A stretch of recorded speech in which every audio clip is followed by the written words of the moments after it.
Okay, recording is good. Welcome back, everyone, for the last episode of Seiya no Yuta, or I plan for it to be the last one. In the previous episode, we did the Fuminori option, which led to the second ending, which led to a cool showdown with Koji and Fuminori, followed by the end of the world because of Saya. It was a very good ending. I do plan on making a video, kind of a review / discussion on my final thoughts on this visual novel. But that'll be up probably Friday, since this is a Wednesday episode. Or it might be later, since it's not technically part of the series. But yeah, we're gonna do the Ryoko, Hito's Ryoko, which will give us ending 3, which I do believe will be humans winning, because it only made sense if the second ending is Fuminori and Saya winning, the third ending for Ryoko and Koji to win. But yeah, strap up for a long episode. Last time it was around like an hour and a half. It'll probably be at least an hour. But I'm not sure if they're gonna repeat footage, or if it's gonna be like completely different. Like, will it show Saya and Fuminori's plan, or no? I don't know. Anyways, I'm excited. I'm ready. I got some drink this time, and yeah, it's been a fun ride. Let's finish it off with a bang. Oh. Is that a train? Of course, gotta let the train greet us. What could this visual novel series reading be without the constant sound of annoying trains? Alright, he calls Ryoko. So, if you don't remember the situation, Koji just finished exploring Fuminori's house and he finds a bunch of body parts in the fridge, and he thinks he finds Omi's hand. And so last time he calls Fuminori and they kind of like threaten each other, and Fuminori basically lays a trap for Koji. But this time he's gonna be smart and call Ryoko, so he doesn't get 2v1'd again like last time. Let's take that out. The ringing of her cell phone interrupts Ryoko's labors. When she sees that the caller is Tono Koji, she unwittingly breathes a sigh of relief.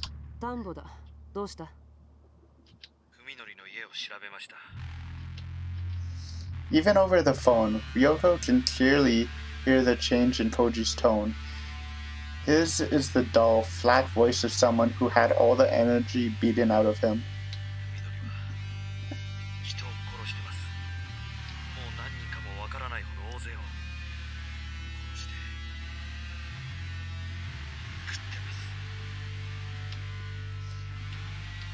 Despite being an amateur, Koji has already come face to face with something particularly horrible.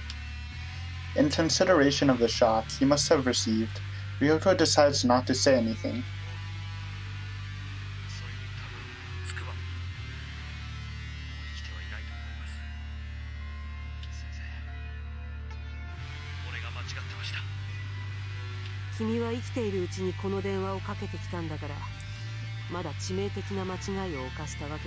Yep.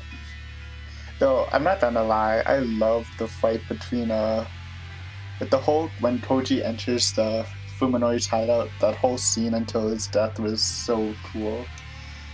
It was such a good scene. Really intense. And when they finally fight, it's like a really hyped up OST. But yeah, it'll be different this time since we have Ryoko. For sure. Definitely an advantage with their shotgun, because we know they can be killed if hit enough. Fatal mistake. Ryoko says, praising Koji in her own way. Whether or not he is comforted is a different matter. ともかくもう今度こそ間違うな。私が戻るまで動くんじゃない。君が相手にしているやつ。一筋縄じゃいかない相手だ。With her understanding of Saya deepening by the hour, Ryoko is able to make this declaration with new confidence.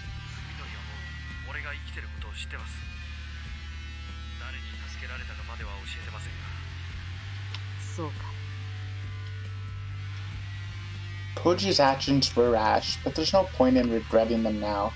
The more proactive approach would be to figure out a way to use the pressure that Koji must have placed on Fuminori.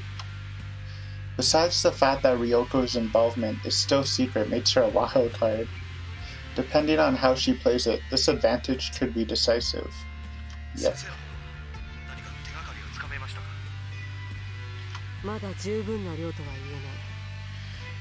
Ryoko answers, glancing sidelong at the loose-leaf pages still scattered across the table.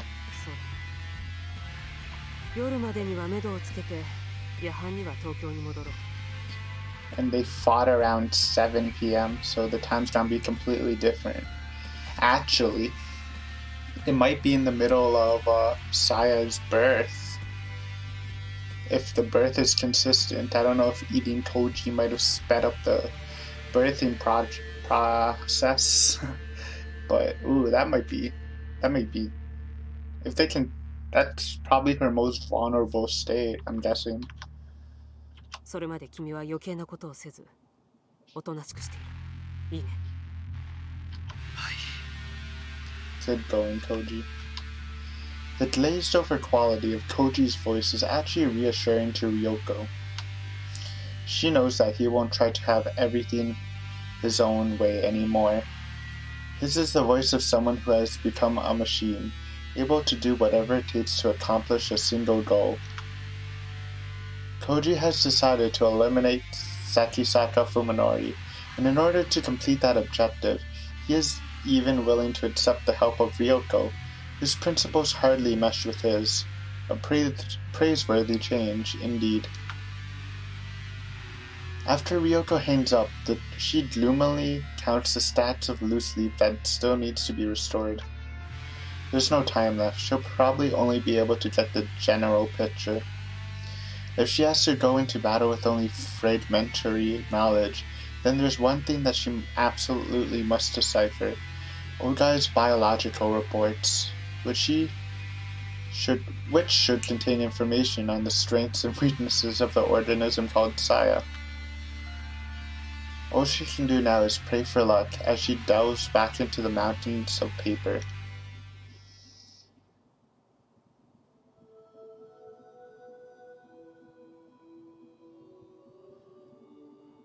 Okay, so this looks like a redo, so I'm just gonna skip through it. I'm not gonna skip completely through it, so people have a chance to read if they for some reason skipped the last episode, but I suggest you read that one because I've already read this part, and it's probably gonna go over Fuminori's hideout and they talk about their plan together with Saya.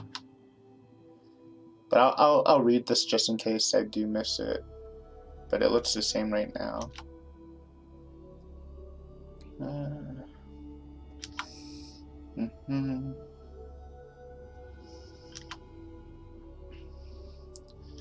I guess it made sense to do this because people might choose this option instead before choosing the Fuminori option.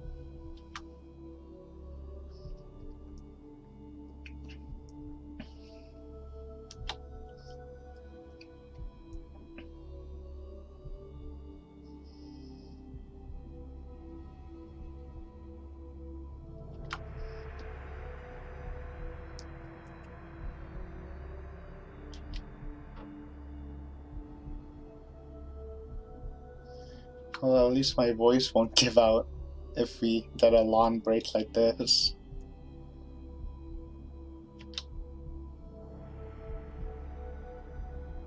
Yeah. Okay. Well. We like to look at this again. The hideout. Very organy. おかえりなさい。車平気だった？もう全然問題ない。一方通行の標識もどういうのか分かったし、スピードさえ出さなければどこを走っても大丈夫だよ。一通り調べたけど、やっぱりあれからずっと人が来た様子はないみたい。そうか。ならいいんだけど。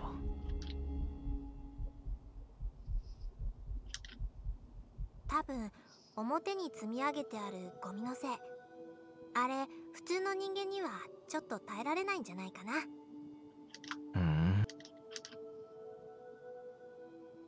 Yep. で、文則の買い物はいいの見つかった？ The axe. Hell yeah. Actually, I'm probably gonna change the thumbnails of this and the previous video because there's no good thumbnails in the automatically generated one. All I had was the stupid axe picture and it's not nearly as good as the other CGs, so I'll finally actually look for a CG that fits and put it in for the thumbnail. If I remember. It'd be pretty awkward if I didn't. 刃渡り15センチ以上のナイフは銃刀法違反だなんて張り紙してあるのに、その隣でこんなもの売ってるんだよ。 So creepy now, especially when you see his normal sprite when he was fighting Koji. Oof, that sound effect. 切れ味とかどう？ Oh, this conversation. 心配いらないよ。今のようの体。Bully. それにしたって痛いだろ。そっか。うん、そうだね。No bully, yo. でもさ、痛くされた時のようの声って、それはそれで可愛いよね。いや、やっぱり人間に斧で切りかかるってのは気が引けるよ。そうなの？そりゃだって。奴は僕には人間に見えないから、切ろうが潰そうが平気なもんさ。そうさ。人間には良心があるからね。どんなに憎い人間だろうと、人を殺すと思うとブレーキがかかるもんだ。本当に？体格じゃあいつが上だし、普通に喧嘩したんじゃ勝ち目は薄いかもしれないけどね。Koji would have won, honestly, if Saya didn't sneak up on him. でも、 He was doing 僕にとっ beast ての化 mode. け物退治が、あいつにとっては人殺しなんだ。 I actually こ think いつは大きいよ。あいつはきっと 最後の瞬間 Fuminori に隙を見 mentioned せる。 something about going berserk when afraid, which is exactly what happens. なんだか不安なんだよね。 Ooh, train. そういう心理戦っていうの確実じゃないっていうか。ねえ、やっぱり私が買った方が良くない？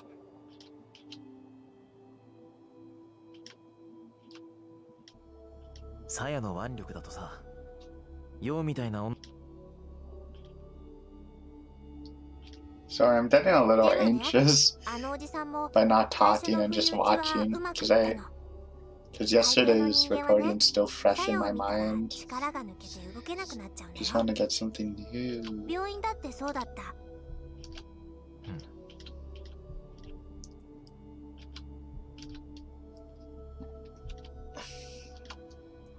Yeah. See, fear doesn't necessarily make people weaker, however. Depending on the situation, it can even send someone into a berserk rage, make them harder to put down. That's what happened to Koji, dude. こういうのはどうだろうか。 Okay. それめえ I don't really get this plan, や。 though. 海のりって頭いい。 Is it just make Saya hide and attack later? It didn't really seem that complex. I just used Yo as bait. Then surprise attack Koji. And then do another surprise attack by Saya. で、わからない。 Okay, the phone call might be different now that he's talked with or definitely will be different now that he's talked with Ryoko. せっかく人間一人分の肉が仕入れられるのに、他の動物を誘う餌にできないか？それ危ないよ。万が一。そまあこの辺だと森にもいろいろと住んでるから。3人分だよ。大丈夫かい？任せて。これでもさや狩りは得意なんだから。そうか。へへ今度はどのぐらいのんびりできるかな。どのぐらい？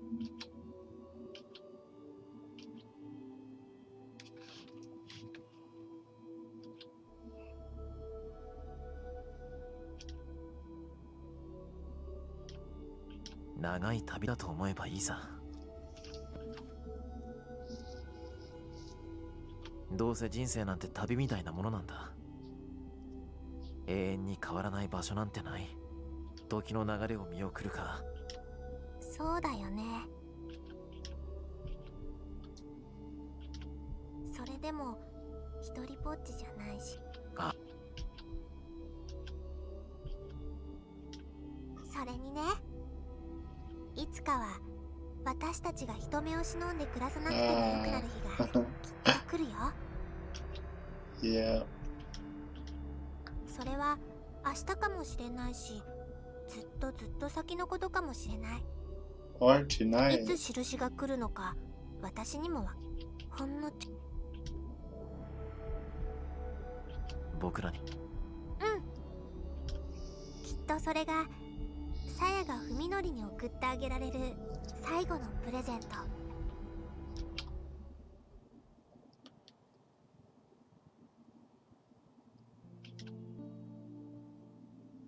Okay, this is new. Alright. The hands of his watch moved with agonizing slowness, as though counting down to the end of the world. With entirely too much time on his hands, Toji went back to his apartment, showered, changed clothes, and even had his first full meal in days. He wanted to take a nap, knowing that he needed the rest, but no matter how hard he tried, sleep never came. Forcing him to relax only made his nerves colder and sharper. Ooh. A normal CG.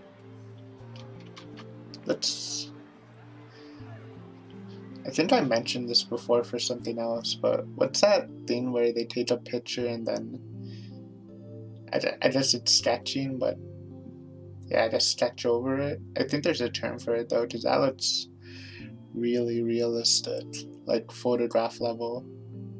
It kind of looks like a photograph without filter, but I think it's just like sketch. Because look at this guy's face on the bottom left. That looks super realistic. Okay, nothing else to do. He decides to wander aimlessly around the city until nightfall. Downtown Tokyo is bustling with peaceful revelry, surrounded by happily smiling pedestrians, brightly shining lights, and windows decorated early for Christmas.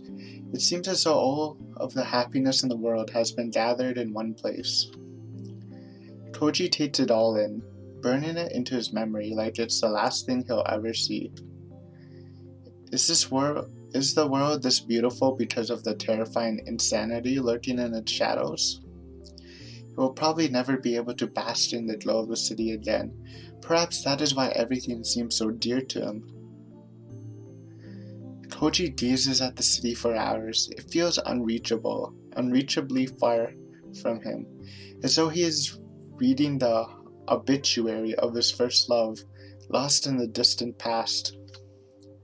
His phone rings at 8 p.m. It's from Tambo Ryoko. Their conversation is short, ending immediately after they decide on a place to meet. So this Saya didn't give birth. It must have sped up the process by eating Koji, I'm guessing. And so ends Tono Koji's final night of peace.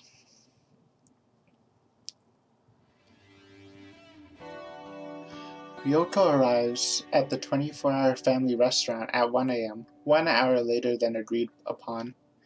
She has a heavy-looking duffel bag under her arm. Koji doesn't feel like asking what's inside the bag.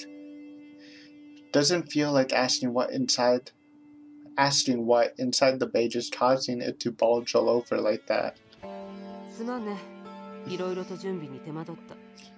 Haven't seen your sprite in a while. You still look happy. Ryoko doesn't sound at all apologetic, but Koji decides not to say anything and just nods expressionlessly. Only a few tables are filled at this hour, like lonely islands in the midst of the vast restaurant. After sending the lethargic-seeming waitress away with an order for 2 coffees, Koji and Ryoko are left alone, as though forgotten, in a corner of the dining area.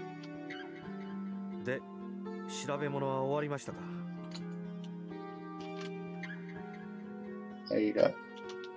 Nice. Ryoko looks good in CGs. She looks sharper in CGs than she does in her sprite, but they both look pretty good. Koji asks bluntly while sipping dutifully from his 3rd cup of watery, tasteless coffee.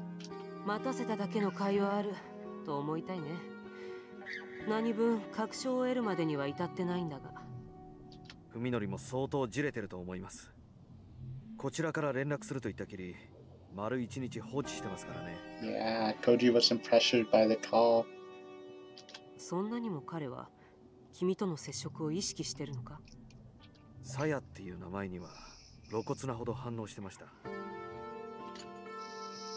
In the silence that follows, Koji tries to soothe his parched throat with another mouthful of weak coffee.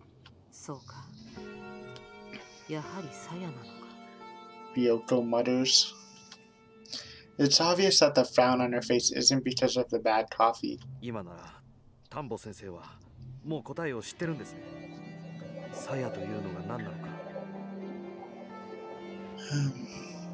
Koji asks, practically demanding an answer. Ryoko ignores Koji's question by pretending to be engrossed in her coffee. It just got so much louder, what the fuck? Why was that one so loud? But that only works until her cup is empty. Staring at the brown stain at the bottom of her cup, Ryoko says, her voice is hard and flat.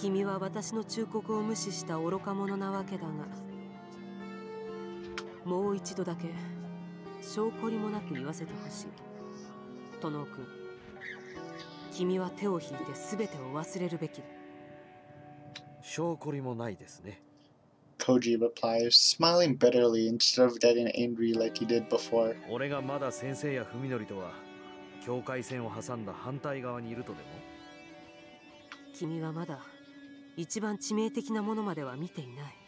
Yeah, all of Koji's confidence just went just exploded when he saw Yo and he went crazy.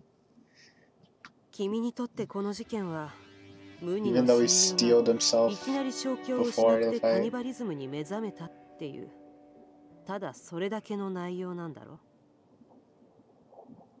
Ryoko continues with a disparaging smirk. That's all? Unable to come to terms with what Fuminori has done, Koji can only deal with it by clinging to the obsessive desire to kill Fuminori. Yet despite that, Ryoko makes this nightmare sound like just the beginning. Koji still doesn't understand where her morbid cynicism comes from, nor does he want to.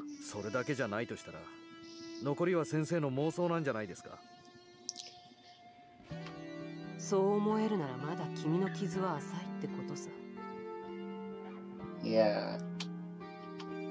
Once again, Ryoko briskly... We had that word before, I'm not trying to look it up again.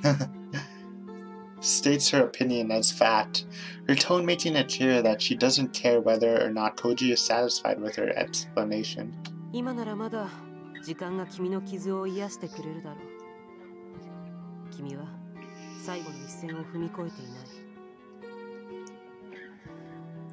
Without getting emotional like before, Koji considers Ryoko's words, the final line. True, Fuminori is somewhere beyond that. Although Koji has gone far enough to be willing to kill Fuminori, he has no intention of eating his enemy's flesh once he's dead. That at least still separates Koji from Fuminori. Then what about Ryoko, who's been treating Koji like an ignorant fool ever since she saved him from the well? How close is she to Fuminori? 先生の傷は俺よりも深いと。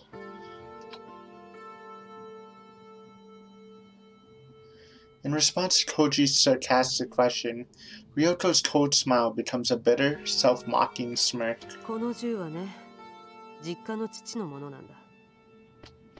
We gotta get some past exposition about her and Odai, because we didn't really learn about their relationship, or what happened between them at least. Ryoko pats her duffel bag where the outline of something hard inside is clearly visible. こいつがロッカーから消えたせいで、父は責任を問われて地元の猟友会から除名させられた。申し訳ないと思ってるよ。私は両親にとっては自慢の娘なんだ。それが金庫の銃を盗み出すなんて想像もしてないだろう。そうするだけの必要が先生にはあったと。いいや、全然。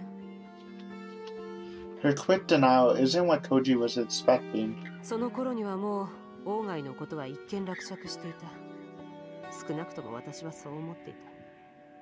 奴は姿を消したきり、もう二度と私の前には現れないだろうと安心してた。この銃で何かを撃とうとか殺そうとか、そういう必要があったわけじゃない。じゃあなぜ？眠れなかったんだよ。ただそれだけ。Ryoko pauses, apparently needing time to decide how best to explain more clearly. それまではベッドサイドにナタを隠しておいたんだ。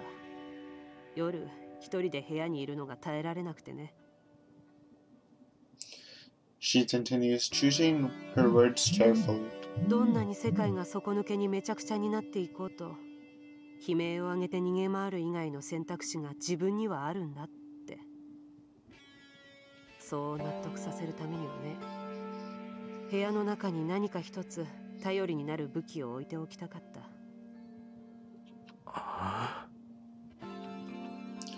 Koji is struck speechless. He is amazed, even impressed, that someone with such a serious case of delusional paranoia could function as one of the elite T University's leading doctors. でも、それじゃ大した効き目はなかっ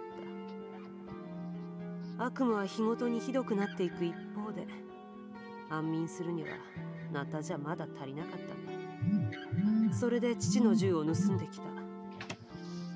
こんな風に重心を詰めるとね、散弾がもっと広範囲に飛び散るようになって殺傷力が増すんだそうだ。アメリカでも重罪になる改造なんだとさ。私はそれをクローゼットの奥に突っ込んで、それでようやく眠れるようになったよ。3日に一晩ぐらいはね。Oh, look at that face. Spooky Ryoko. At this point, Ryoko seems to have gotten everything off her chest that she wanted to. Smiling like someone who just finished a hard job, she adds, 銃はいいよ、本当に。相手に向かってぶっ放すもよし、それでダメなら自分の口に突っ込んで引き金を引くっていう選択肢もある。That's a good line. I like that. 先生は専門家の治療を受けるべきです。端的な感想ありがとう。でもね、君だって他人事じゃなくなるよ。これ以上先に進むんならね。Koji is already doubtful that meeting with Ryoko before facing Fuminori was really the right thing to do. It was, for sure. Well, it will be. Or maybe they'll lose again. I don't know. The one thing that Koji and Ryoko have in common is an unwillingness to leave Fuminori to the proper authorities. Fuminori not only killed Toji's lover and friend, but went so far to defile their corpses. Toji doesn't even want to give him the chance to get off on an insanity plea at trial. No matter what sins he must bear, Toji will put an end to Fuminori with his own hands. If he doesn't, he knows that he will never sleep again. It helps to have a partner in crime, but only when that partner doesn't cause trouble. Ryoto talks big about exposing Odai's secrets, but she might just have a head full of nonsensical delusions. If so, Toji needs to rethink this whole thing. この先すべてを先生に任せるというのなら、先生のことを信用させてください。 Toji says with unflappable determination. 先生をそこまで追い詰めるほどのものが、オーガイっていう男にあったという証拠。 Yeah, I want 彼 to が know that 何をし too. でかしたのか、すべて俺に見せてください。そこまで言うかね、まったく。 Ryoko smirks and shakes her head in exasperation, but pulls a stack of papers out of her bag without further resistance. The sheets of loose leaf are bound only with cord. 一行読んだら続きは次のページの同じ行だ。まあ、触りだけでも読んでみるといい。 As directed, Koji looks to the hard-written page and gives up after less than 3 minutes. 怪奇 SF の走行か何かですか。罪のない悪ふざけですね。 Come on, 彼には dude. こんな子供っぽい趣味があったわけだ。 Koji deliberately scoffs at the document, doing everything he can to show contempt for what he just read. At the same time, he tries desperately not to remember the mountain of bones in Odai's bathtub, the unidentifiable smell permeating Fuminori's house. 1年前、オーガイがうちの大学に持ってきた資料も、その文章と同じぐらい突拍子もないものだった。 Wait, he tried to like submit these as a scientific paper. やつは大学の機材を無断で使ってこっそり検査をしようとしたらしい。 I guess he did need the resources to study Saya. だがドジを踏んで露見した。そこから先はもう大騒ぎでね。オーガイが使おうとした機材から察するに、奴はそいつを P3 レベルのバイオハザードとして取り扱うつもりだったらしい。その程度の用心で十分だったのかどうかも知れたもんじゃないんだが、近隣の住民を退去させるべきだったんだが、まあそこは偉い人たちが偉い人なりに頑張って全部なかったことにしてくれたよ。その代わり私たちはキャンバス中のネズミを一匹残らず駆除する羽目になった。 Oh ネ yeah, ズミとかつてネズミだった何か the modified rats from his journal. At their first meeting, Ryoto brushed Toji off when he asked about Odai Masahito. Now, however, she's telling the whole story, her voice as clear and emotionless as a machine's. 事の究明には結局皆がサジを投げた。オーガイが持ち込んだ資料がどういう起源のものなのか誰にも突き止めることができなかった。まあ結局みんな賢明だったわけだ。理性は理性、ざれ言はざれ言。でもあいにく当時の私はそこまで賢明じゃなかった。 Ryoto pauses for a moment, then grins with self-disdain so maniacal that it strikes Toji like a blow. あれこれ探って暴き出して、私はオーガイが何をしていたのか知った。彼が関わっていた連中や彼をそそのかした連中も突き止めた。Yet other people. ナタと添い寝するようになったのはその頃からだ。この世の理性ってものがどんなにタガの緩んだ穴だらけの頼りない代物なのか理解するようになったのはね。As though fleeing from the quiet insanity that he keeps glimpsing in Ryoto, Toji finds himself paging through the loose leaf in his hand and reading a line at random. The flesh covering the organism's body is not fibrous, but reticulated. In other words, it's an extremely tough substance that expands and contracts, not in one direction, but in all directions. This means that slashing or piercing wounds have very little meaning. Since the flesh can contract in any direction freely, any wound would be sealed instantly. It's nonsense. What else could it be? If it is true, then everything else, all logical laws that rule the world, is completely meaningless. じゃあ先生は信じるんですね。この内容を。疑う理由なんてとっくの昔に見失ったからね。Ryoko reaches into her duffel bag again, this time removing a stainless steel thermos that looks to hold about 500 CCS. こいつが鞘を倒す切り札だ。調達するのに手間取ったな。Said acid こいつは敵面に to dissolve her flesh. ついていけません。Koji snapped, no longer able to disguise his frustration. 鞘が何だろうともうどうでもいいです。俺は文則を終わらせることができればそれでいい。あなたには任せておけません。そうか。Now that she's given up on persuading him, her assentus,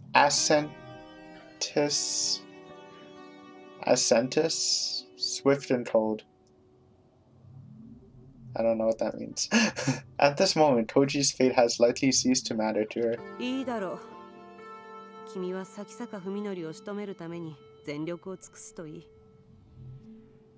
君の邪魔はしないし、君が仕損じた時にはきっちりと私が帳尻を合わせてやる。Despite the determination in her voice, Koji can't bring himself to trust his paranoid doctor completely. あなたの持ち合わせている理由で文則を殺せるんですか？潔癖症なんだよ、私は。ああやって人の世界の拉致外に隠れ住んでいるような奴らが我慢ならない。奴らは寝室のゴキブリだ。枕元でカサコソ這い回る音を無視して眠れるか。見つけ次第殺して駆逐する。そうせずにはいられない。私の精神衛生上の問題だ。Koji understands her feelings. They're similar to his, after all. Koji doesn't want to bring a murderer to justice, nor does he want to take revenge for Omi and Yo. If he did, he could have just left everything to the police. The reason he can't is that the villain is Fuminori. The man he believed was his friend has turned his whole world upside down. Koji wants nothing more than to destroy all of this insanity, including his own betrayed self. His self-loathing is what's keeping him on his feet. さあ、それじゃあチェックメイトに駒を進めよう。先坂君。Koji nods, pulls out his cell phone, and calls his friend for what will probably be the last time. The call goes through quickly, as though Fuminori was waiting for it. 待たせたな、文則。こっちの準備は整った。コウジ、今どこにいる？ Fuminori must have been quite anxious to hear from Koji. His voice is hard and completely emotionless. お前のすぐ背後とでも言っておこうか。Koji can't help but smile disdainfully at Fuminori's disappointment. Perhaps Ryoko's maniacal sadism has rubbed off on him. で、筑波を解放する決心はついたのか？ああ、背に腹は変えられない。He's lying, Koji thinks, remembering the contents of Fuminori's refrigerator. Just what part of Yo did you eat, Fuminori? Did you carve that innocent girl up like a cow or pig? お前は集めた資料のすべてを証拠ともども持ってこい。その内容を見て納得できたら、僕らはYoを引き渡す。いいだろう。まずは応戦の Y 駅まで来い。そこでお前が一人なのを確認してから詳しい場所を教える。念の言った話だな。妙な細工はなしだ。45分以内に来い。Fuminori hangs out without waiting for Koji's response.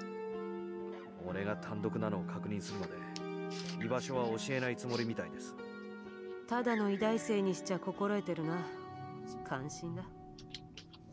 Ryoko's praise sounds serious, drawing a glare from Koji. 私の車はここに置いていこう。トノー君。Ooh, 君の that's 車のトランク smart. に人一人が入る隙間はあるかい？大丈夫ですが。正気ですか？ Maybe it's not 映画の smart. 見過ぎですよ。Can probably get injured in there. そんじょそこいらの映画よりは危険な冒険なんだよ、これは。With those bold words, Ryoko grabs her duffel bag and rises from her seat. で、この店を待ち合わせに選んだのは君だったの。そうですが。コーヒーの責任を取れ。She says, tossing him the check that was left behind by the waitress.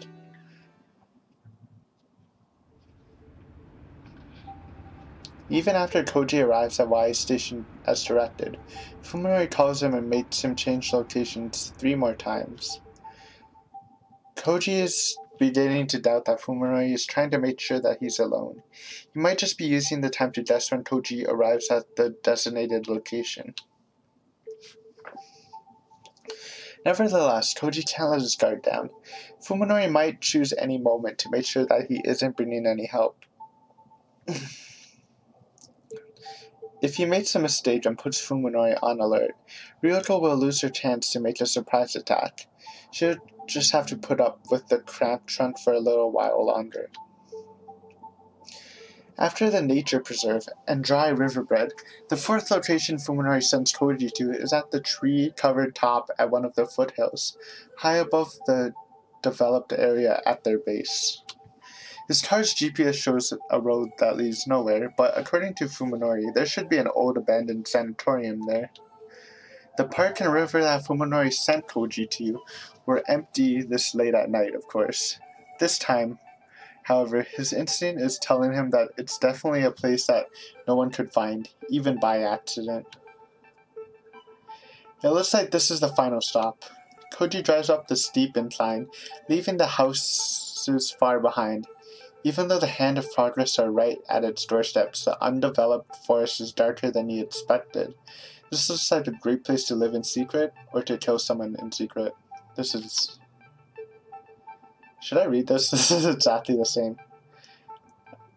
I'm just gonna leave it on the screen for a couple of seconds and press next. Because we have read this before. I wonder if it's gonna be the same fight, and then when Saya sneaks attacks, Ryoko's just gonna pop out and throw the acid on her. Yeah. This is the same.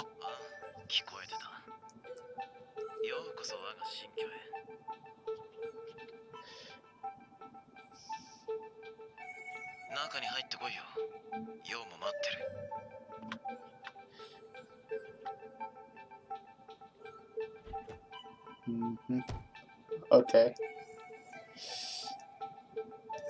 After grabbing his new medley from the glove compartment and checking that the revolver is still in his pocket, Koji opens the door, making sure to pop the trunk at the exact same time. Ryoko shouldn't need any more explanation than that.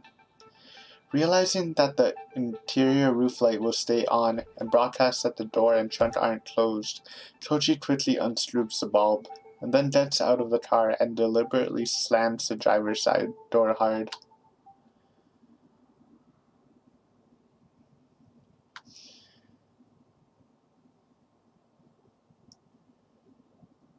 No music. Yeah, they just threw in some new text for Ryoko.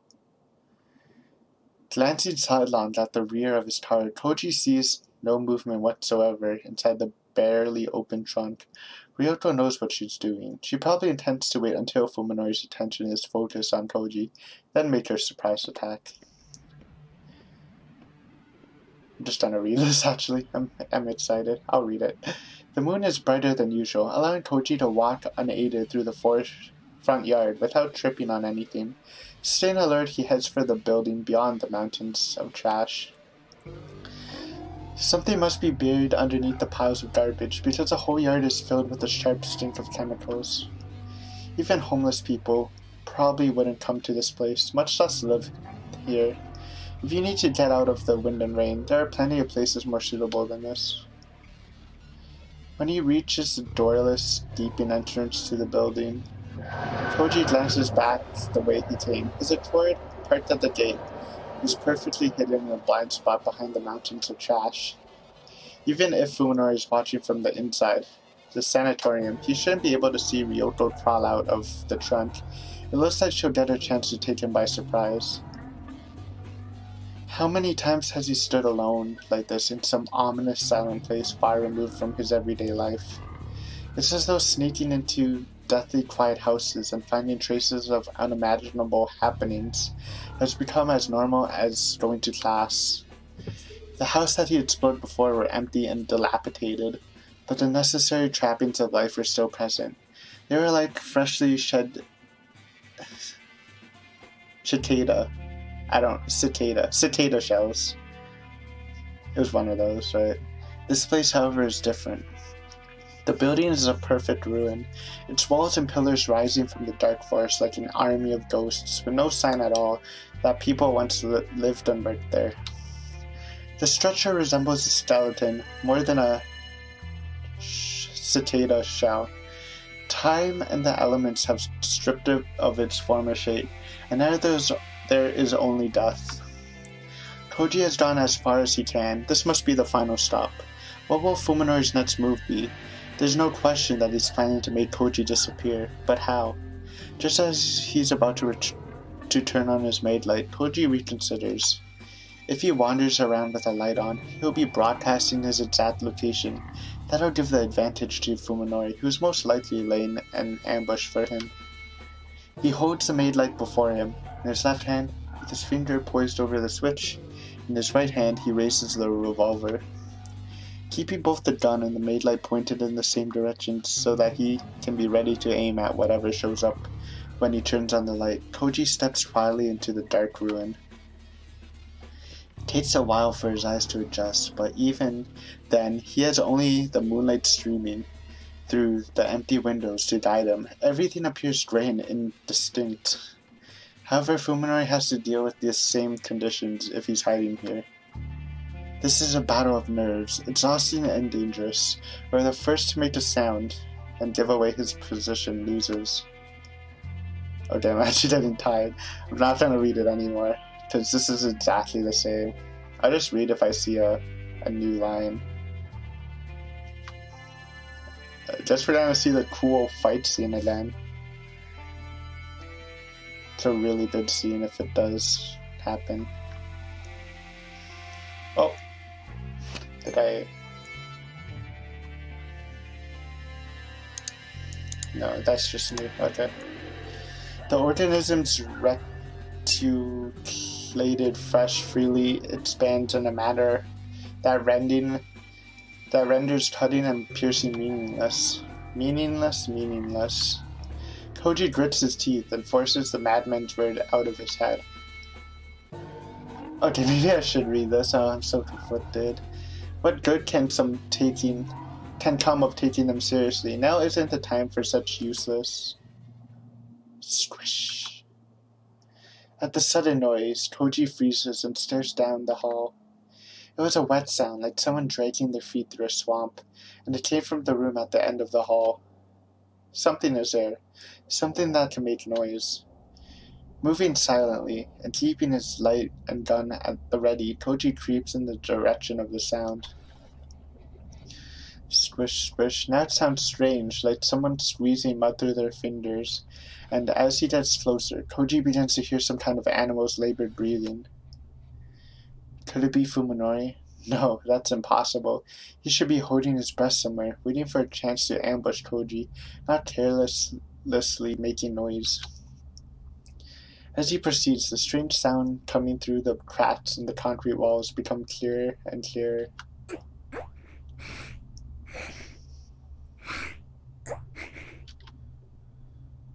Koji finds himself standing at the entrance to a room.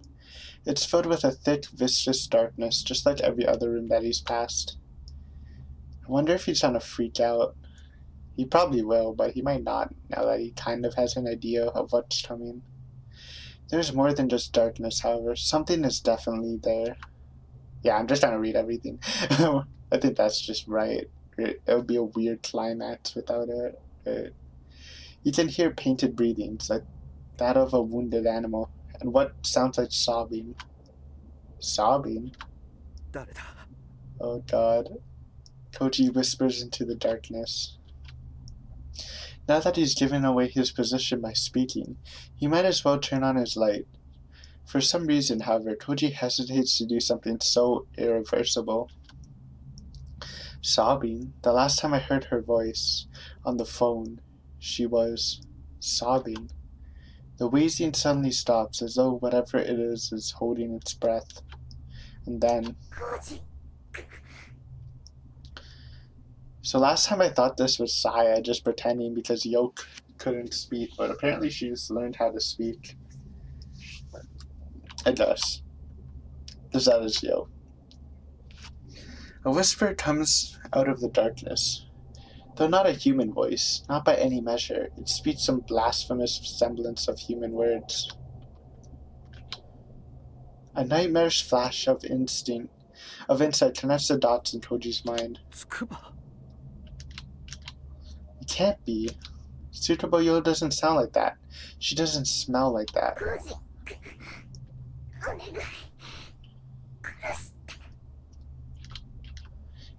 If it's not Yo, then how does it know Toji's name? Why is it begging for help? Even so, it can't be Yo. She's human.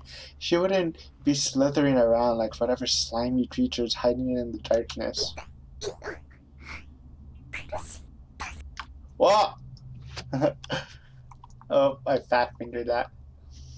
Save me, Toji. The thing wriggles closer to Toji. His reason cries out, imploring him to switch the light in his left hand on before it's too late, or to turn and run, if he cannot.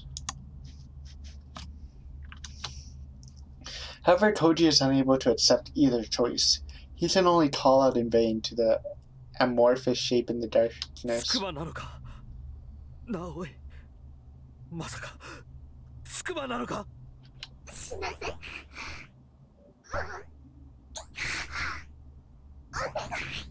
Aw, Yo. Your deaths. Like, the last time video was so intense, you couldn't even process that Yo just died in like a horrible way. Poor Yo. She's just suffering through this whole novel. She's probably gonna die again. Still. Something soft and slimy slides over to Toji's toes. Instinct completely overrides his will, forcing him to turn on his light and shine it at his feet. Here we go. The white beam reveals everything. The merciless truth that finally shatters Toji's sanity. Here we go. Terror wipes his mind of everything but two words. Gun and trigger, looping endlessly through his head. His right index finger responds with absolute obedience. There's an instant of tremendous light and sound, both more intense than he expected, and then the destructive forces are swallowed up by the darkness. So it's like the same as the second ending so far. His ears are still ringing from the bang, but he hears a weak voice coming from the shadows again.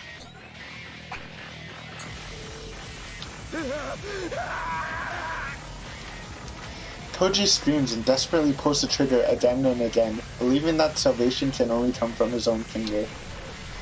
Light and darkness, silence and explosion, they dance their dance 3 more times. Toji doesn't even need to aim, of course. His terrifying enemy is right at his feet, far too close to miss. Ryoko warned him about how many bullets were left in the revolver, but that information has already been driven from his mind. Even after the cold, heavy gloom wraps itself around him once more, Toji keeps pulling the trigger like a man possessed, paying no attention to the clicking of the empty, worthless revolver. As though his panic-stricken body has just realized how strange it is to be standing on 2 legs, Toji loses his balance and goes down hard on his backside.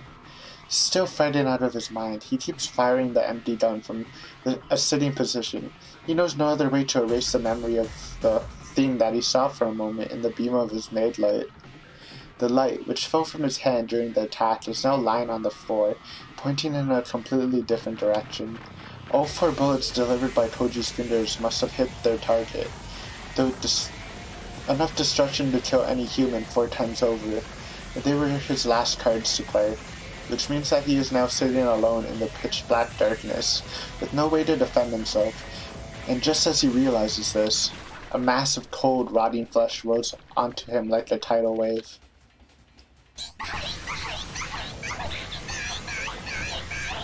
Yeah, this picture again.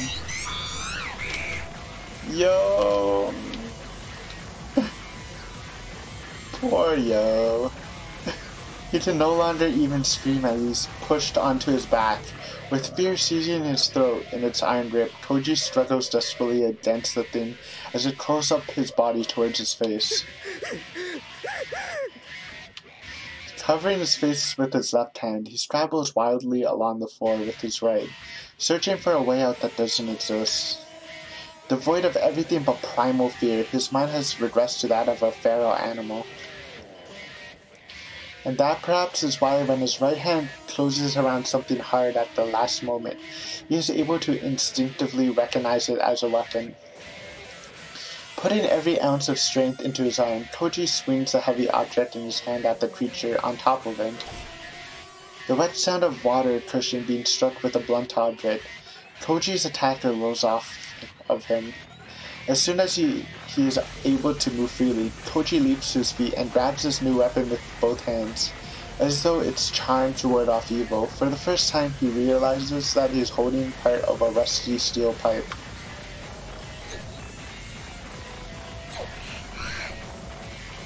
It's sobbing again. Here we go. Still a cool image. With a cry that's part terrified scream, part enraged roar, Koji raises the steel pipe and brings it crashing down on the cowering creature. He hears a wet sound and feels the blood-chilling sensation of its thick, soft flesh absorbing the blow. These combine to invoke a psychological loathing in him that wipes his mind of all but the urge to destroy. Consumed by the same desperation in which he kept firing at the empty gun, Koji rains blow after blow down on his enemy. After the 10th blow, it stops sobbing. After the 20th blow, it stops moving. And after the 30th blow, it begins to feel and sound more and more like he's beating some viscous liquid. Koji doesn't stop thrashing the creature until he realizes, or rather recovers enough of his mind to realize, that whatever it might have been, it's no longer anything but a lifeless corpse. The pipe in his hand, covered with unidentifiable fluids and filth, suddenly feels unbearably heavy. Ooh, this is new. Ryoko's voice placed in the back of his head. Now, at last, he knows how merciful her warning was. Now that his eyes are open as hers, he is able to laugh disdainfully at his own foolishness. The 20 years of memories that he has built up as Tono Koji, if they were precious and dear to him, he should have never come to this place. The black flames of despair rise within him, consuming all other emotions. Unsatisfied, they keep burning until their uncontrollable heat sets his blood to boiling. Koji recognizes that he does anger. Right now, he is undeniably filled with hate and rage towards the person who poisoned him with the truth and tore his innocence out by the roots. Then Koji, slave to hate, hears the breathing of someone sneaking up behind him. Koji spins around, swinging his steel pipe with all the killing force he can muster. His enemy hastily leaps back to avoid the strike, apparently not having expected his surprise attack to be foiled by Koji's counter. Twisted shadows dance in the light of the made light on the floor. Readying his pipe for the next blow, Koji faces against his second attacker. Fuminori! Koji never imagined that he would say his old friend's name with such hatred.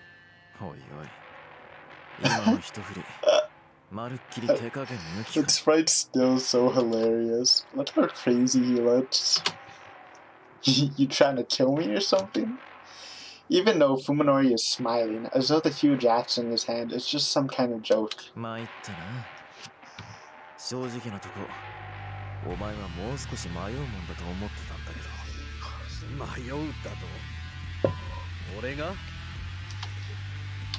Koji sneers too, unable to contain his contempt for Fuminori's ridiculous notion.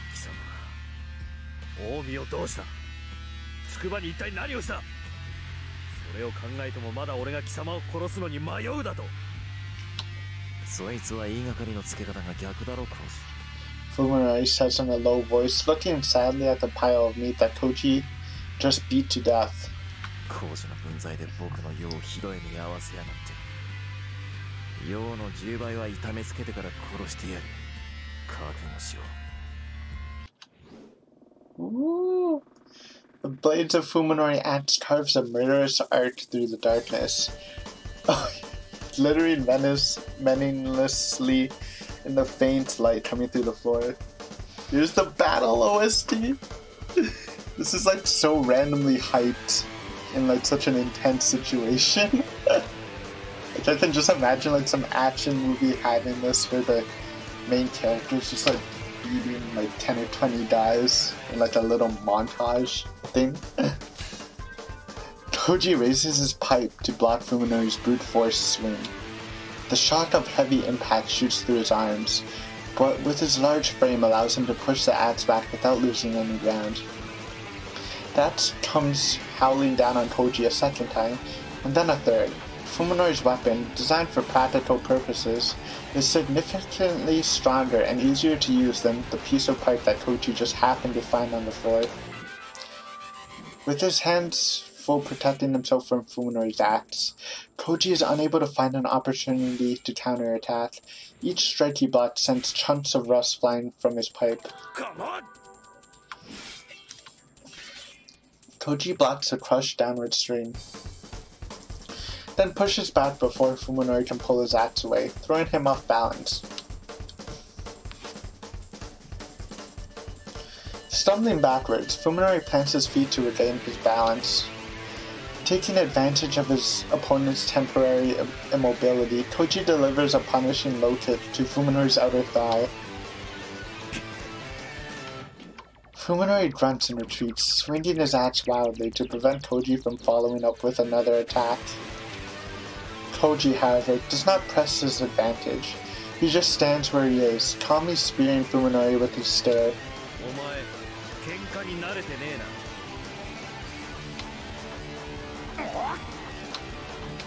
Fuminori roars and comes in for another attack, but the damage to his right leg seems to be slowing the swing. Easily blocking the axe with his pipe, Koji waits for Fuminori to exhaust himself.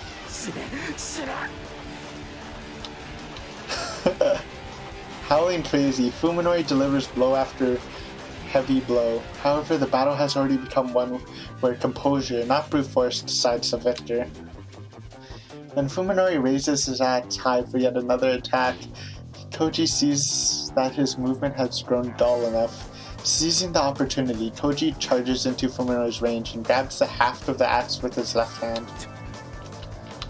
As Fuminori recoils in fear, Koji brings his pipe crashing into his enemy's unprotected side. He feels the crunch of ribs breaking. Oh, here it comes though. Here it comes. Obviously, Tanba this time trying to save Koji, but the first time I read this, I was like, no! The pain drives Fuminori to his knees. Staring at Fuminori's defenseless head, Koji, surprised by his own lack of emotion, raises his pipe high to deliver the finishing blow. Which is when something wraps itself around his left ankle. The instant Koji panics at the unexpected sensation, something soft yet strong winds itself around his right leg and drags him to the floor before he can resist. He twists his body and tries to swing the steel pipe at the unseen enemy behind him, but his right hand too is seized by the same flexible force. He wasn't able to feel it through his pants, but now his blood turns to ice at the cold, slimy sensation of the thing wrapped around his uncovered wrist.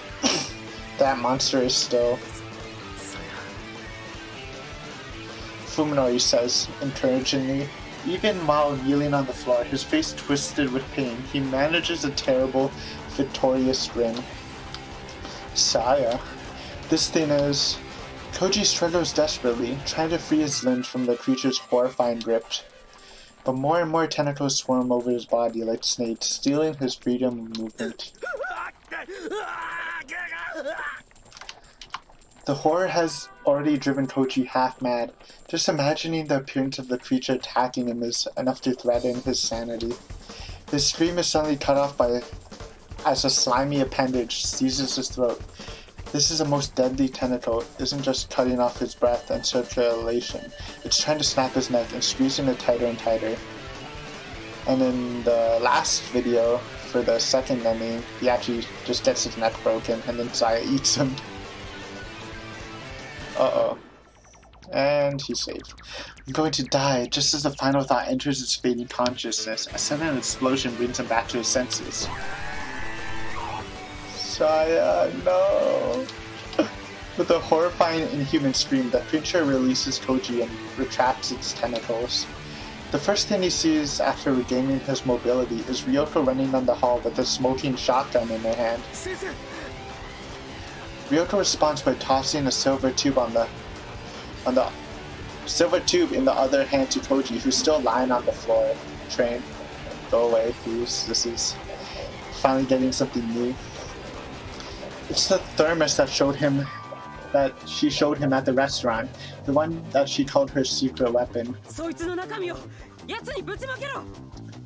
Ryoko shouts to Koji. At the same time, she aims her gun at Fuminori, who's still on his knees about 5 paces away. The double-barreled sawed-off hunting shotgun still has one shot loaded. The monster that attacked Koji is writhing in agony, apparently still recovering from Ryoko's shot. He's already seen, however, that bullets aren't enough to kill these creatures. Now is his only chance. Gritting his teeth against the pain of his broken wrists, Fuminori glares at Koji and Ryoko. Forcing himself to be calm, Koji stands carefully and unscrews the lid of the thermos. There's no question in his mind that something extremely potent is inside. As soon as it's unsealed, a thick white mist pours out of the thermos, and surrounding the air suddenly becomes freezing cold. Oh, it's liquid freeze. Or liquid ice. So you can freeze Saya and then break her, I guess?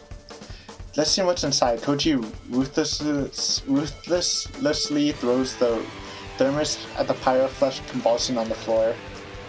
The thermos sails through the air, spewing white fog like a smoke grenade, its liquid contents spraying the creature crawling on the floor like a baptismal font. Its scream this time is literally a death cry, incomparable to before.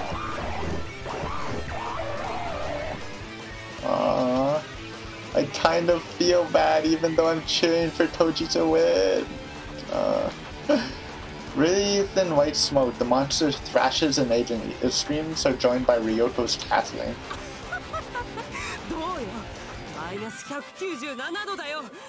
Crazy Ryoko. To Ryoko, perhaps the joy of defeating her nightmare was worth sacrificing her sanity.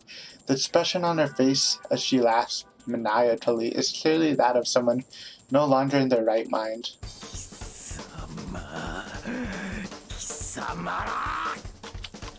Fuminori staggers to his feet, roaring black curses. His rage seems to have drowned out the pain of his broken bones. Ryoko is not one to underestimate the threat posed by his axe. Her mad laughter fades away, leaving behind a cold smile as she pulls the trigger. With a short burst of dark flame, Ryoko's gun sputters and dies. Ryoko's not an expert in firearms. She never knew that shotgun shells needed to be properly stored. Oh shit. Yo! In any case, she was always expected that any situation where a gun would be necessary would also be the one that she would not survive. Cursing in anger and dismay, Ryoko breaks the shotgun open awkwardly and pulls the dead out. Meanwhile, Fuminori stalks towards Ryoko like a vengeful demon, dragging the head of his axe along the floor. This is bad. Koji tries to charge at Fuminori, but only succeeds at sending himself sprawling again. One of his shoes is stuck to the floor, rendering him immobile. He realizes that the liquid nitrogen he poured on Saya has also frozen the floor around him. As Ryoko fumbles in her pocket for a new shell, Fuminori closes the distance and raises his axe in both hands. Koji curses and rips his shoe free off the frozen concrete, but he won't be able to make it to them in time. Ryoko thrusts a new shell in the chamber of her shotgun and snaps it closed, then looks up to find her target. Fuminori is right before her, too close to evade, and is already crashing down upon her, with the wind howling in its wake.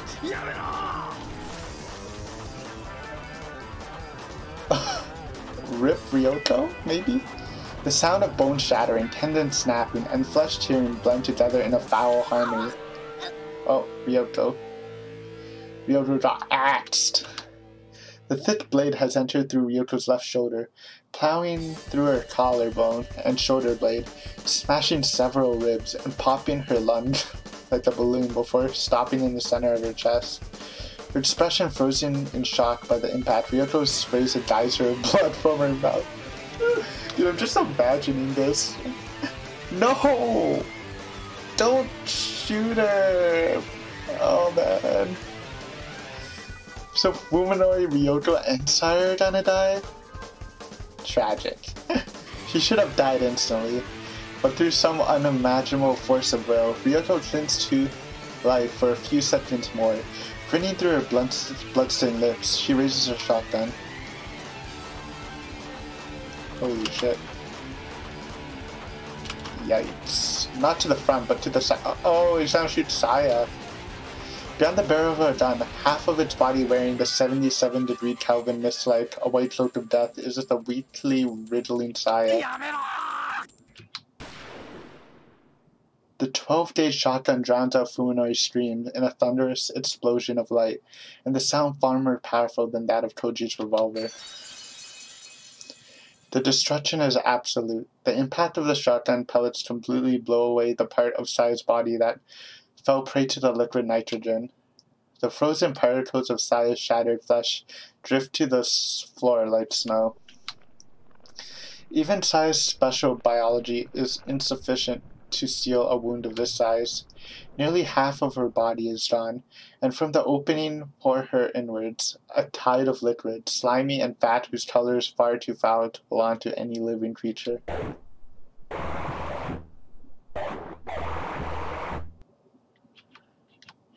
The monster convulses, wailing in a weak, pitiful voice.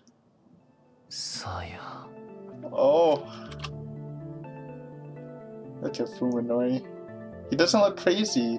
He looks just sad. With his hat still buried in Ryoko's body, Fuminori stares at the dying creature. His expression is utterly devoid of emotion. Koji grabs his pipe and prepares to attack Fuminori from behind, but freezes when he sees the emptiness on the face of the man he's hated as a murderer. Fuminori pulls his axe out of Ryoko's corpse, then looks at Koji with glazed eyes as though he doesn't recognize who he is. When Koji meets Fuminori's blank stare, he knows there's no longer anything left in Fuminori to kill. I also want to say this now. I'll probably mention it in the review, but this is definitely my favorite OST. I think we heard it at the end of the second ending, but I think we've heard it before too.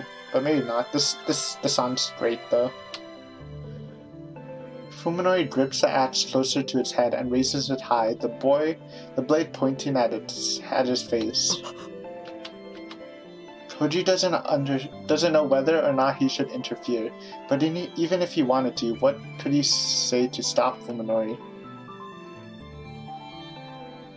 Fuminori pulls his head back slowly, yet surely, then drives his face into the blade of the axe like a springing loaded toy. Oh no. Crunch. His skull caves in with a dull wet sound, and the spray of blood catches Koji in the face. Despite Fuminori's complete lack of hesitation, his first attempt at suicide only succeeds in transforming his face into a piece of crimson art. Fuminori pulls his head back one more time, even slower than before, then with every ounce of strength left in his body, slams it into the bloodstained axe. The sound is wetter than before. Like a marionette with its strings cut, Fuminori tumbles face first to the floor.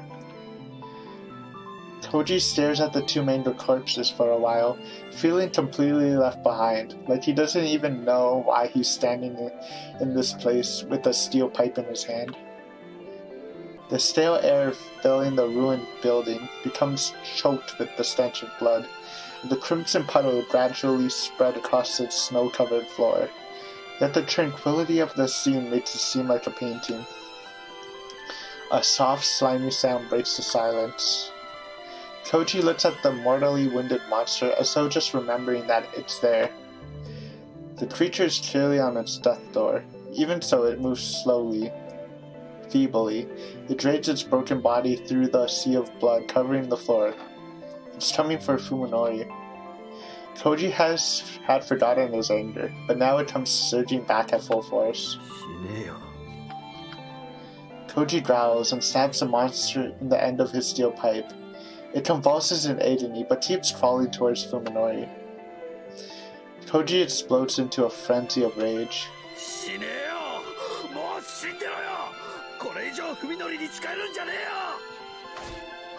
Again and again, he smashes the helpless flesh beast with its pipe. For some reason, he is convinced that if he doesn't stop it here, he will have truly lost.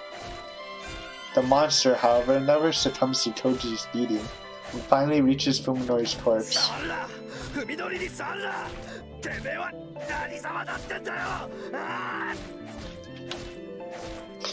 On the verge of tears, Koji continues to swing his pipe furiously. The monster's slimy fluids fly through the air, joining with the blood already covering his face. The creature extends one thin, trampling tentacle to touch Fuminori's shoulder, then lovingly to rest his bloodstained cheek. And then it stops moving. Even in its final moments, the monster would not let go of Fuminori. It died joined with him. At last, Koji knows that he has lost everything forever. Oh my god, I'm about to cry. What the heck?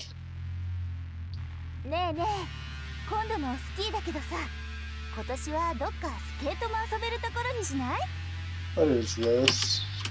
Damn, that almost... I was on the verge of crying, Jesus Christ. What's happening? Oh, Omi says enthusiastically, the exposed bones of her face clattering. Chunks of her body are missing, as though something's been nibbling on her. It makes her look a lot thinner. She's been worried about her weight recently, but now she shouldn't need to diet.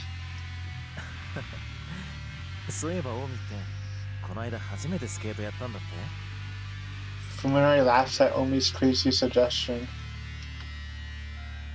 Oh, this is Koji's mind that's broken. He sounds amused, but it's hard to tell from his expression since his face has been cleaved into by an axe.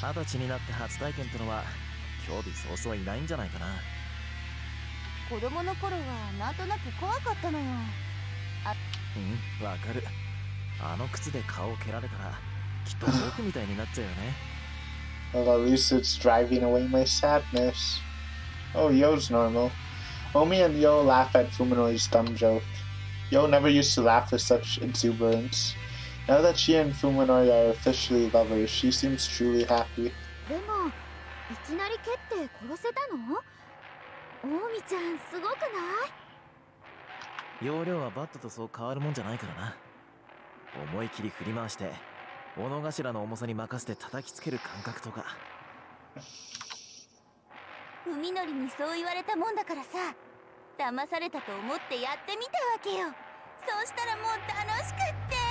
I like how they showed this image for Omi. Since this was her last image, she doesn't have anything special there. But it's a strange feeling. Something is wrong, though Koji can't put his finger on what exactly.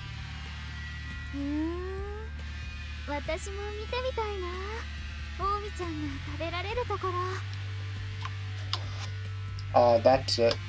When he sees Yo's envious smile, Koji finally realizes what's wrong. You're not a pile of meat.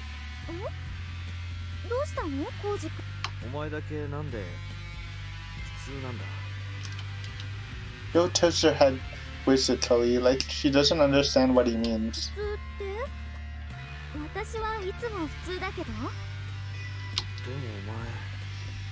確かあの時。ああ、He'll nod in understanding. なんだ、私がコウジ君と違う姿になってた頃のこと？昔なのか。そうだよ。She replies, deflecting Koji's confusion with the uncannily cheerful smile. だってコウジ君も今じゃ私たちの仲間じゃない。Oh, of course. Koji looks down and is satisfied to see riddling tentacles where his arms and legs should be. When he opens his eyes, his pillow and mattresses are soaked in sweat. Of course, it's a nightmare.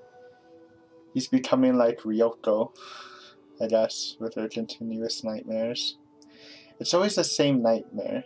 He doesn't know how many times he's seen it, but at least he's not leaping out of bed screaming anymore.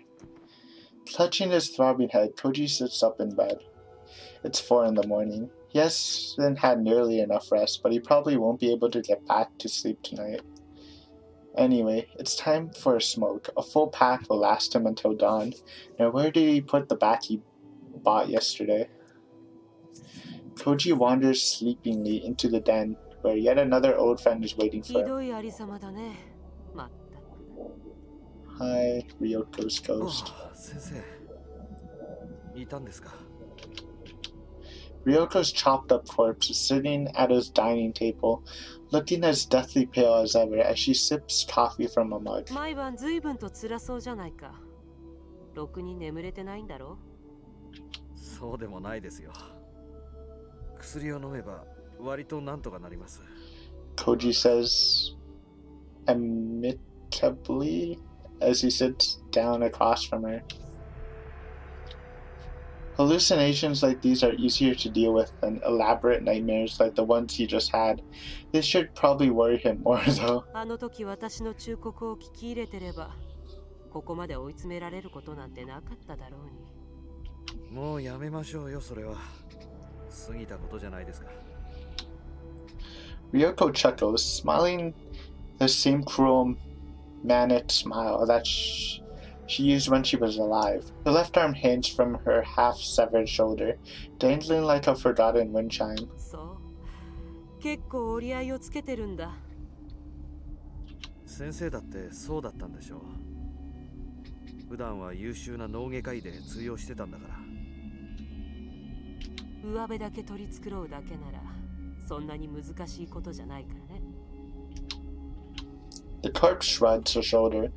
Her intact right shoulder, that is, and grimaces in distress as she takes another sip of her coffee. でもね、多分この先はもっと悪くなるよ。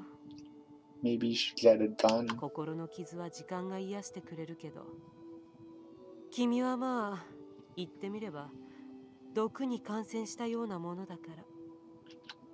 She's probably right. Everyone dreams at night, no matter how dim the memories may get. The nightmares will always be there to tear into Koji with fresh fangs. The insanity that has taken root in his heart will grow, eventually consuming everything that's left inside of him. 俺の場合、先生っていう前例を見て学んでますからね。抜かりはありませんよ。へえ、そうなの。Koji nods, smiling confidently, then stands and walks into the bathroom where...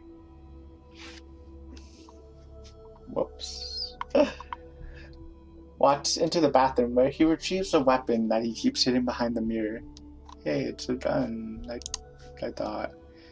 It's Odai's revolver, the one souvenir that Koji brought back from the other world that night. ものすごい苦労したんですけど、結局ようやくその筋の人と渡りをつけましてね。弾も買ってあります。驚きましたよ。銃そのものより高いなんて。おやおや。In the mirror, Koji sees Ryoko with her axe-inflected gash reversed. Gonna wait the train out.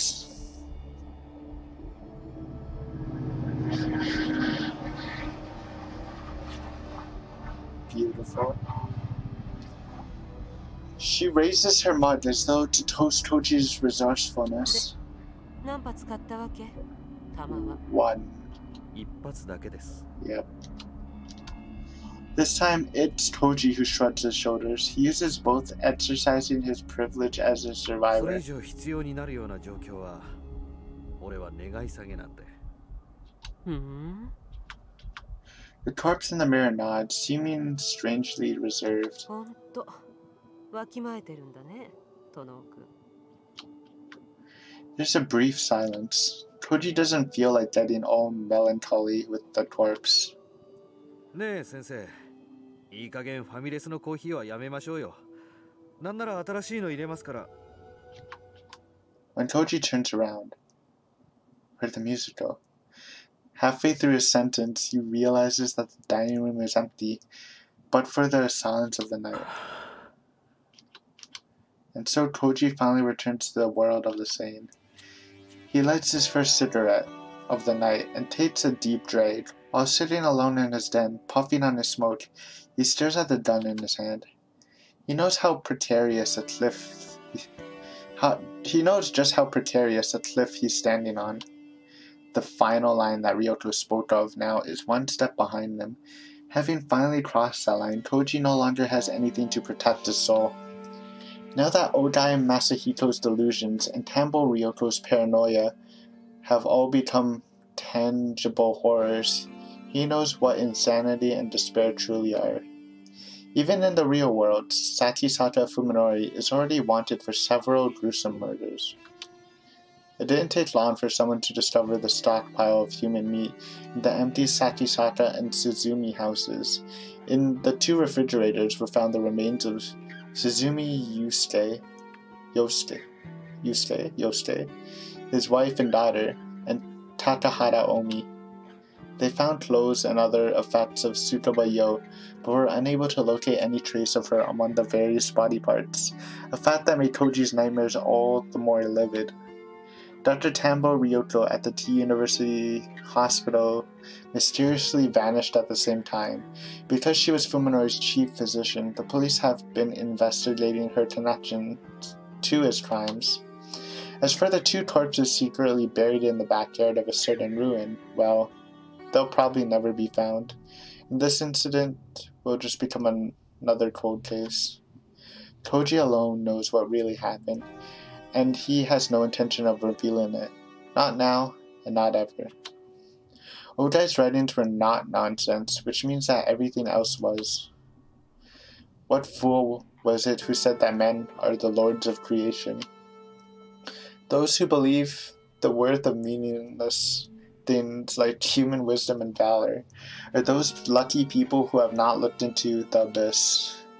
Koji no longer has any common ground with those who are blessed with such ignorance and innocence. He knows. He has been defiled by the insanity called truth, and he will never be able to believe again. If he has been poisoned, then that poison is none other than the truth itself. Excuse me. Just as pure oxygen is harmful to the body, the naked truth has the power to destroy men's minds. Oxygen only becomes air when combined with 5 times as much nitrogen. Truth is the same. Only by diluting it with lies and taking it in small doses can humans maintain a healthy soul.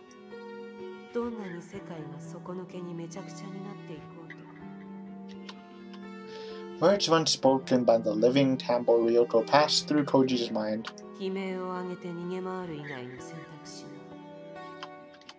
Without a doubt, that was the one comfort she kept hidden in her bosom, the one thing that allowed her to face her dreams each night. Koji has taken his predecessor's lessons to heart. Of course he's prepared. One bullet is always behind the bathroom mirror, promising him salvation.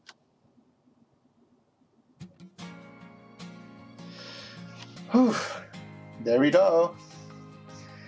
The third and final ending of Seiya no Yuta, concluding our playthrough. Wow, I really enjoyed that ending. It's probably my favorite ending. Obviously, it's more of a personal thing. I'm sure there are a lot of people that like the second ending more. But you know, I was always on Team Koji. But that ending almost made me cry when everyone was just dying. Especially when Fuminori just started committing suicide when Saya died, because, you know, all his purpose in life was just gone. And the scene when Saya was slowly crawling to Fuminori where Koji was beating her. There's almost tears in my eyes. I don't know if you can hear it in my voice, but I was struggling not to start crying. I think the final scene kind of calmed me down. But yeah, that was super fun. Like I said, I'm gonna be making a review/discussion video with my final thoughts and just my general opinion of the story, talking about the story, the endings, the characters, the art and music, kind of. And yeah, I'll see you then. I don't know what I'm gonna be filling my primary visual novel slot with. It'll probably be something dark and gloomy like this, and gruesome, I guess. It's not that gloomy. I don't know what yet. It'll probably be like a week break before I do, a week or two, just so I can decide on what I'm doing and set that up. But it'll be something dark, so it'll probably be something relatable to Sei no Yuta, or like the same fan voice would kind of like it, because I know Fault's completely different. I'm sure the Fault fan base and the Sei no Yuta fan base are completely separate. But yeah, this was amazing. Like, just without thinking now, I'd probably put it like as my third favorite visual novel. That being said, I haven't seen a lot of or read a lot of visual novels, but it's definitely up there. But I just want to thank everyone who has watched this completely. I am sorry for the first couple episodes. Almost the first like third or half of the game was pretty stuffed. The first 2 episodes were terrible, and a couple episodes after that had a really bad mic volume, because I was using a different mic. But it was my first series before I even started recording Fault, so I won't make that mistake in the future when I do record future visual novels. But for people who watched it all, just a big thank you to you, to everyone who has, you know, I've been keeping up to date. Thank you for the currently 5 subscribers when I've been on the time of recording, you know, and all the other people who have watched. That one guy, whenever I check the analytics, there's this one guy who always watches at like 2 or 3 a.m., probably from like Europe or Asia. Thank you too. But yeah, this was fun. And come back Friday, I think, for the review video. It'll be Friday or sometime the week after. But yeah. Thank you for watching the last Sei no Yuta video. Eden signing off, and I hope you had as much fun as I did. Goodbye.